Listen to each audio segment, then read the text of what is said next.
এখন দোয়া হবে। আমরা সবাই অতীতের গুনাহের জন্য স্মরণ করে আমরা তওবা করব। আজকাল আসমানে পুরস্কার দিবার ঘোষণা করেছেন।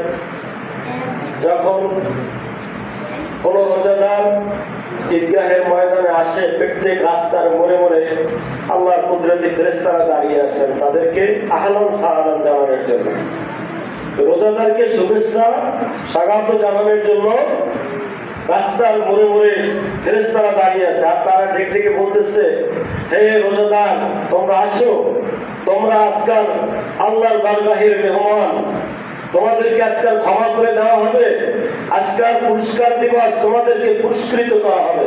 সুবহানাল্লাহ।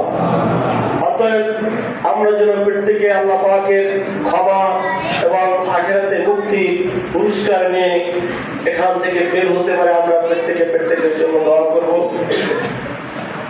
আপনাদের মাঝে অনেক সময় আলোচনা করে থাকি, কোরআন এবং হাদিসে আলোচনাই করি, কিন্তু হয়তো যদি কোনো দুই একটা কথা মনে কষ্ট পেয়ে থাকেন, নিজ করে ক্ষমা করে দেবেন। যেটা আপনাদের সাথে তো আমার শত্রুতা নেই, আজকে কি বলে শত্রুতা নাই, তবে চাই আপনাদের সাথে আখিরাতের বন্ধুত্ব টিকে থাক। দুনিয়ায় বন্ধুত্ব হোক, আর আখিরাতের বন্ধুত্ব চিরস্থায়ী বন্ধুত্ব যেন তৈরি হয়, আমরা যেন সবাই একই জান্নাতে থাকতে পারি।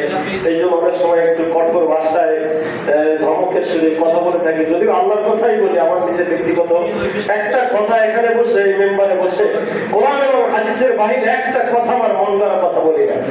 আলহামদুলিল্লাহ। দোয়া করবেন জীবনে